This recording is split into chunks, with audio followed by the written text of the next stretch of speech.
Good morning once again, everybody. Here we are, navigating a divided world. I told you earlier that we were going to do some polling. We're going to start right now. So please get out your mobile phones, get ready to scan the QR code that appears right there and participate in this poll. Here's the question.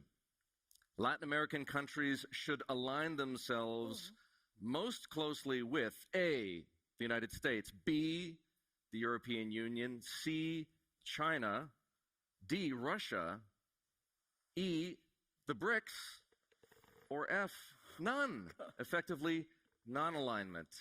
That is the question for you folks.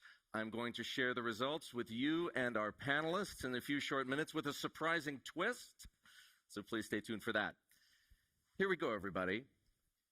There was a period of about 75 years, from the end of World War II to the start of the pandemic, where, as we saw in the opening video, the world was a reasonably stable and predictable place, and thanks in part to that stability and predictability, the world became a much more prosperous and interconnected place.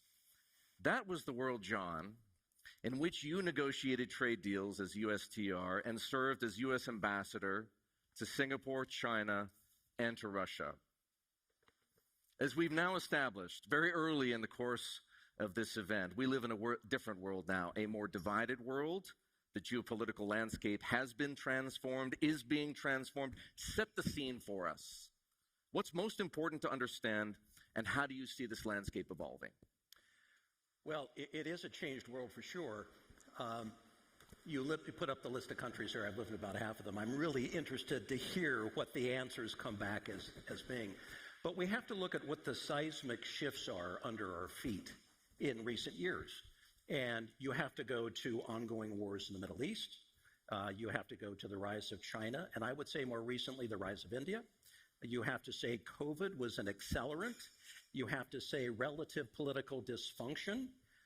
And here we find ourselves trying to make sense of it all. And I just gave you a short list. I mean, the list is probably 100 points long. And then you look at this year, which really is the year of elections. I mean, half the world's population, which is to say almost 4 billion people, will be somehow touched by an election playing out in their country. And so we're about to start 2025 with voters having registered their angst, anxiety, and concerns. And I suspect that a lot of that is going to be our systems are dysfunctional, our alliances are not working, we're not getting what we hope to get out of the people we elect, and we want to do it ourselves. And so traditional alignments are going to fall victim to do-it-yourself approaches. Unilateralism, and I think regionalism for countries that can't do it on their own.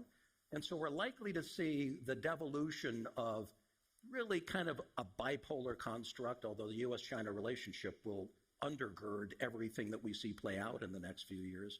And we're likely to see regional groupings pop up because countries are not going to want to place their bets in any one particular direction. They're going to want to act on self-interest, as all countries do, which is to say, keep your options open.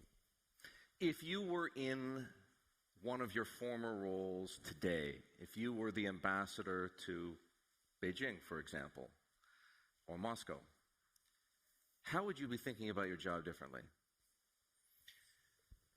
I would be thinking about one of the seismic trends that we are experiencing that the United States does not understand very well, because we are not a long-lived country. We have a little over 250 years. And that is empires behaving like empires traditionally have over centuries and millennia. So, which is to say, a return to the 1500s, where the Indian economy was number one, where the Chinese economy was number two, where the Russian Empire was a huge geographic overlay. And these are the inexorable behavioral patterns of empires. And you're sitting in Beijing, you're sitting in Moscow. This is not like sitting in a regular country. These are empires. And their behaviors are manifestations of how empires act. A sphere of influence, ratcheting up their economy or their security system so they can protect themselves, and nursing old grievances. We don't understand that in the United States. We're nursing old grievances everywhere you look in the world. Every major regional conflict is based on a centuries-old feud.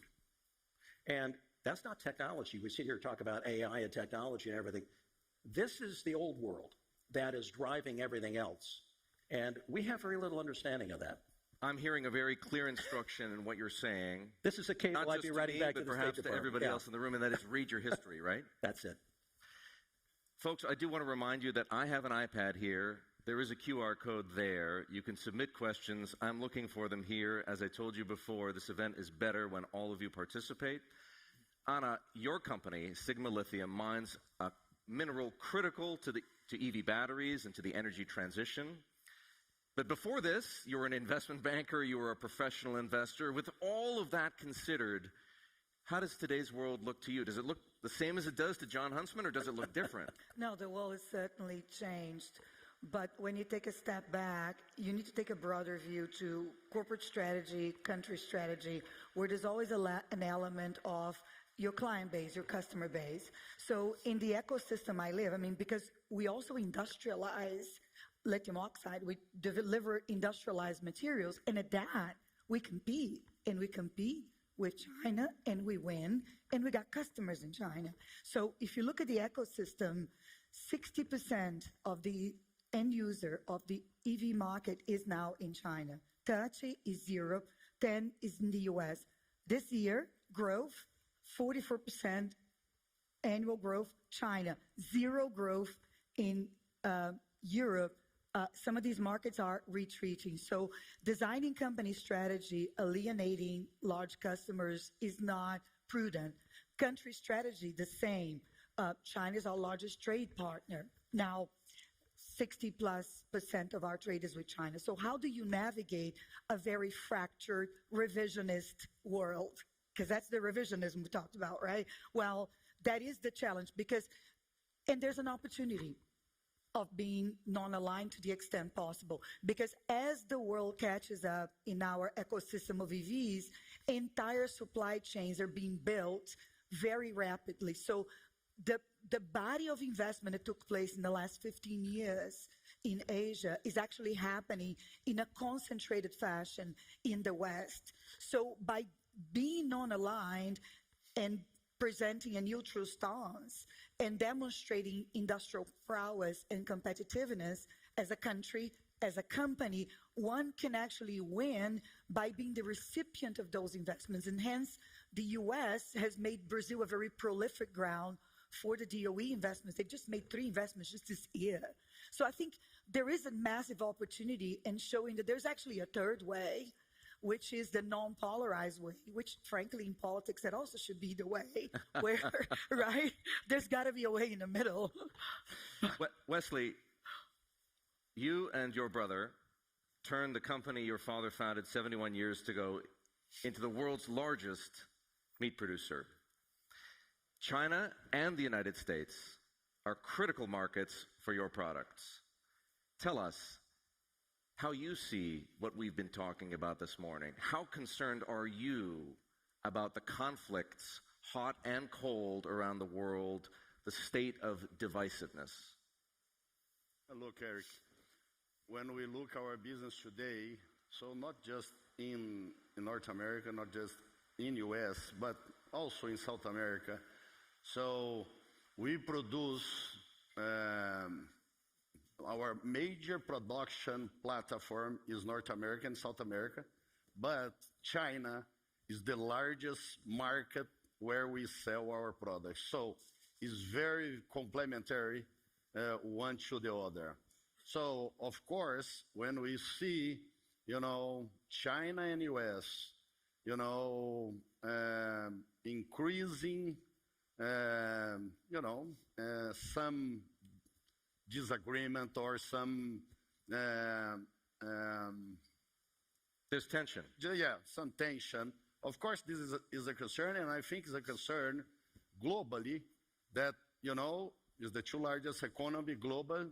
China has a huge consumer base, and a lot of, especially in the food sector, China is a key customer to anyone that is in the food sector. So we do a lot of business with both, we really like, and we see a huge potential in both markets. So, and I think, in the private sector, we don't have, the power to change the relationship between China and US. But I think, in the private sector, the press, and everyone needs to express that is so key, China and US being in a line, because, this can affect any business around the world. If I understand what you say correctly, you want the private sector, you want executives like yourself to be more vocal, to speak up, to talk about the risks that further division create for companies, for your employees, for your shareholders, for consumers. Do I understand that correctly? I think everyone needs to say this, ourselves, people that is leading business, the press, everyone needs to say this, because, having China and US not in agreement or in some alignment, this is really bad globally. So I think everyone needs to keep watch on that, and being concerned on that. Let's have a look at those poll results, shall we? If we could bring up the poll results, some of these results might surprise you. We can see them here at the back of the room. We can see them on the screen behind you. It's not quite a dead heat, but it's looking pretty close between aligning with the United States or, to Ana's point, not aligning at all. Now, I promised you all a twist. Here's the twist. We put the very same polling question to citizens of Argentina, Brazil, Chile, Colombia, and Mexico very recently. How about we see how those results compare with what you just saw? So here's how the citizens in those countries felt. A notable difference. Non-alignment. Now, we saw non-alignment pretty popular in this room. Non-alignment, as you can see, at the very least outside of Brazil, quite popular in this poll of these 5 countries. The number 2 choice, as you can see. And for all intents and purposes, Brazil is pretty divided too. Can't make up its mind about who to align with. Ana, your company is based here in Brazil. President Lula was supposed to be this week meeting with Vladimir Putin and Xi Jinping at the BRICS summit in Russia until he, as many of you know, suffered an accident over the weekend and he had to stay home. I'd like to know, and I think people in this room would like to know, is that what you think he should be doing, getting closer to the BRICS and effectively in doing so, getting a bit closer to China? What I think doesn't really matter. I don't have a political pen, so I just run a business. So my job is to basically run this business as successfully as possible. Now, when you think about non-alignment, we didn't invent this in Brazil. Look at Europe, in particularly Germany. I take my cues from Germany, really. Whatever Europe does, we kind of follow because they have the same dilemmas we have, which is kind of being in the middle of a large trade partner, right, and a large strategic ally, such as the United States. Because, again, we can't reinvent the wheel. We got to dance the dance somebody else is dancing better. Now, why better? Because we got a very large green industrial matrix here. We, in particularly Sigma, we actually industrialize these materials for batteries, and we literally serve the world. We ship them to Korea, which is U.S.'s now official battery maker. We ship them to Japan. We ship them to China. So, and how do we do this? We maintain a neutral stance. We follow the market, meaning EVs, 60% China, so we give them a little less, so 50. The other half goes to Korea, Japan, and the lot. So it's kind of trying to follow on the European footsteps. And again, there's no perfect answer because this is why the world is the way it is, this current revisionist state. We do the best that we can, and we're doing fine. Seriously, we're doing fine so far. I mean, Jon, as you can see here and in those previous results, The United States didn't exactly win a popularity contest. Polling at 35% isn't really a victory, at least in my books. Feels my last election campaign.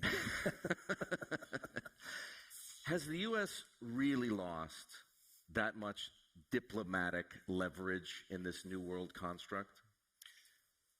Not necessarily.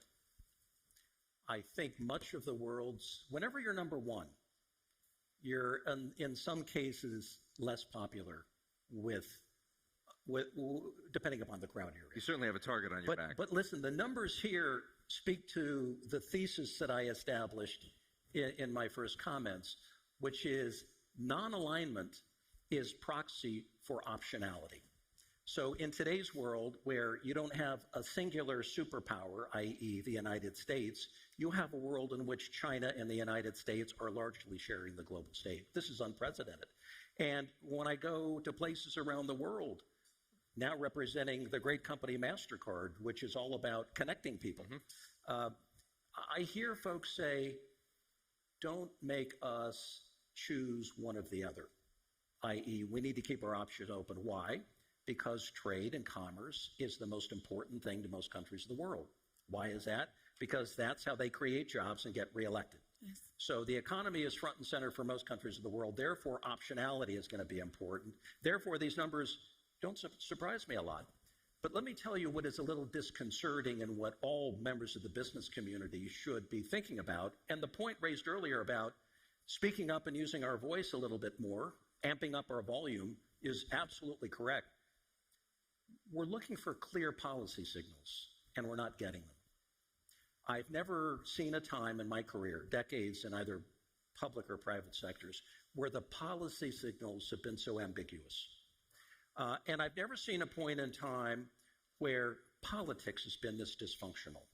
So you combine the lack of clear policy signals and the dysfunctionality in politics, and it's no wonder we're all saying, where do we go? What are the rules of the road? The WTO doesn't mean anything anymore. There's no digital trade agreement. So it's kind of the Wild West in a sense. It'll settle out at some point, but I think it settles out only when the United States and China determine in large part what the fundamental rules of the road are going to be, and that then is built around. That's why the U.S.-China relationship becomes so important longer term. If Donald Trump wins the U.S. election, do you think the country regains some of that lost diplomatic leverage, and would you get those clear policy signals you're looking for? Well, the one thing about Trump, like him or not, is his policy signals are pretty clear. And he does largely what he says he's going to do, for good or bad. I think in some senses what he does is not to clarify some of the issues that are searching for answers like trade. He's throwing away the old global trade regime and dismissing it. And he's saying, we're going to rebuild, we're going to retool, we're going to reinvest in the United States. And whether it's semiconductors, whether it's automobiles. So I'm close to automobiles, and I love what you say about electrification, because I sit on the board of Ford, and we've been struggling with that one a lot. And if you build cars, by the way, in Mexico, you're going to have 100% tariff coming into the United States. So everyone is thinking what to do about this if Trump were to be elected. But there's another thing about Trump in all the irrationality around him. He loves to come out the winner. So you can imagine a world where he says to China, to Xi Jinping, who he thinks he has a pretty good relationship with, by the way, that we're going to impose a higher tariff beyond the 25% that currently exists that the Biden administration kept in place. And that's going to create havoc in the market, and everyone's going to get jitters. And then he's going to say 2 months later, well, I'll go sit down with Xi Jinping, we'll have a summit, and I'll come out the winner having won the day, like he did with Kim Jong-un in Singapore over that whole nuclear showdown. So you can imagine there's going to be high variability in terms of drama, followed by symmetry, followed by claiming victory and moving on. So how that plays out in the market is the big imponderable. We don't know. I see a question forming on Ana's face. Go ahead, Wesley. Just a comment back here. You ask if Brazil should be participating, in the BRICS meeting with Russia, with China, and leaving a sign that is taking sides. And I definitely think that Brazil needs to be talking with everyone. With everyone. Non-alignment, in other words. Not alignment. Optionality. With China, with Russia, with the US, any country. And one of the problems that, country leaders need to be open to keep talking even they have a disagreement. Because the worst thing is to close the door and to not keep talking. Diplomacy, you only can, build and get something done, keep talking, even though if you are in disagreement, And I think Brazil is doing the right thing. Brazil needs to be talking with China, with US, with Russia, and try to help in any way to find solution, to finish these wars, to improve relationship between these countries. So, to be clear, I think we get the picture here, but relative to his predecessor, President Lula is a multilateralist. His predecessor, of course, Jair Bolsonaro, formed a pretty close relationship with Donald Trump, and Brazil came closer as a result to the United States. That's not something you want to go back to. But he bought diesel from Russia right after the outbreak of the war to avoid a strike here. So, in classic Brazilian way. So what I'm saying, and I completely agree with Wesley, is that, and history teaches us so much there, not leaving the table is key. I think the whole world was relieved when the U.S., after the San Francisco meeting, went back to talking to China so that they would avoid some accidental misunderstanding in the South China Seas. Pandas have been exchanged, and everyone kind of breathed in relief because at least they are engaging. I've seen twice Secretary Kerry and his former counterparty, unfortunately they both retired, sitting at the table during COPs discussing climate, which kind of touches a lot what I do. So what it is finding where you agree on, meaning not focusing on what you disagree and beginning to build from there. And climate was, at least according to the U.S. Officials that we ended up meeting, a good grounding point for the conversation because it's a common disaster.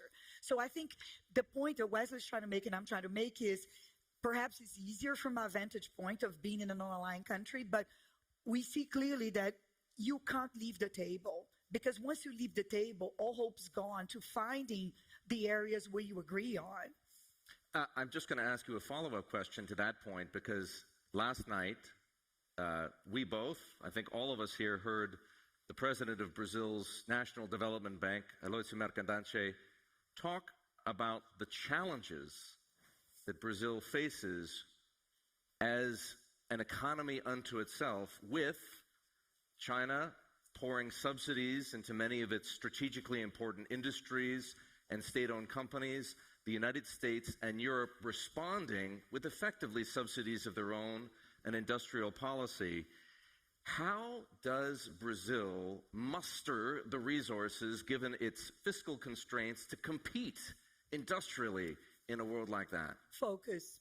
I think we need to, like a company, the money is finite, budgets are finite, country strategies being, I think Mercadante is doing a brilliant job of industrial policy. In fact, Brazil has always done a very good job of industrial policy. These tariffs, which are now popular and okay to enact, back in the day when we were not okay, Brazil had them. This is why we have an industrial park. 25% of our GDP is still industrial. Fortunately, because this is where I hire my people today. I wouldn't be able to build an industry this fast if we hadn't deindustrialized. So how do we muster the resources? By focusing on sectors where we have a real competitive advantage to win externally, to win in what he does and what I do, meaning you compete with China and you win because you're better. Because it is possible in this country. Why? We got clean power, it's cheap. We got labor that's relatively cheaper and extremely well trained. Decades of industrialization. So in those sectors where we go out globally and compete and win, taxpayers not subsidizing inefficiencies, these are the sectors where we need to go all in as a country because you're playing to win. Wesley, how does Brazil win in a divided world? Becoming more competitive, and how you become more competitive is like in any private sector. You need, be more efficient. Brazil needs to reduce bureaucracy, the cost to do business in Brazil. We need to look, inside to be more competitive. Brazil needs to reduce complexity, bureaucracy, the cost to do business here, and Brazil is going to be naturally really competitive in a lot of different sectors. What holds us is not anything that is outside, is inside of Brazil. What's hold us to do much better. Give me an idea of how much. You know the American market, you know the Brazilian market. By how much does Brazil need to reduce the cost of doing business? A lot. I will tell you what, I'm going to share experience with you. I moved to US back in 2007. I thought that I knew, the word of this cost of Brazil. The cost to do business in Brazil is too high. I thought that I knew this exactly. When I moved, I spent, 4 years there running the business in a daily basis. And after a few years that I was there, I said, now I know exactly what means the cost to do business in Brazil comparing to the cost to do business in US. So we have 70,000 team members in the US. We don't have one labor claim. We don't have one labor claim. 70,000 team members. More than 60 plants producing products. Where you have plants, you have, environmental issues or social issues. You don't have any problem. I do analogy that in US is like you sit in a canoe. I don't know how to say canoe in English. You sit in a boat and you go in favor to the river. Here, you turn the boat and you're rowing upstream. Go, to the other side. This kind of thing, our legal department in US, we have 10 people. Our legal department here in Brazil, 200 people. So this kind of thing is that Brazil needs to fix to be more competitive. And it's inside here. And I'll tell you what, Brazil is doing a good job in big structural reforms. We are going through now the fiscal, the tax reform. This is going to help a lot. But we have a lot of small and minor reforms that we need to fix to improve, how to do business here. This is where we're going to end. I'm afraid we've run out of time, Jon. One of my jobs is to read the room and to read the faces of our panelists. And when I was asking you the question about whether America would recover its diplomatic leverage and gain those policy signals you want to see if Trump were to be elected, I could see a question forming on Ana's face, on Wesley's face, on the faces of the people in the room, and that is this. Who are you going to vote for? I'm not going to get political here. It's a private choice for me. And let's just say I voted for Republicans and I voted for Democrats. And what is most... For both. I voted for both in my life. And I've worked for both. Mm-hmm. And I have to say our country works best when we have a combination of both. When we actually have a divided government, when you have a Republican or Democratic executive and then the balance in Congress. But let me just say in response to this real fast, this discussion of industrial policy is a temporary phenomenon. It's agreed to by Republicans and Democrats as one of the few things they agree on in the United States. And as we go, so goes a lot of other countries. But the normal operating rhythm of the world is not closing doors. It's not industrial policy. And you can only do this for so long before you got to break open and engage with the rest of the world. Because no market is big enough to carry you into the future without engaging with the rest of the world. So this is a goofy moment. And it's a temporary moment. And we're going to break out of it at some point. That's why we can't lose sight of the big picture.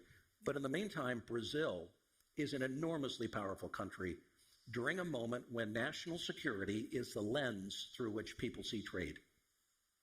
And so long as it's that way, new supply chains are going to be built. And right here in the Western Hemisphere, you can imagine Brazil stepping up and building some of those supply chains that serve to support componentry in a number of areas up and down the markets of the Western Hemisphere.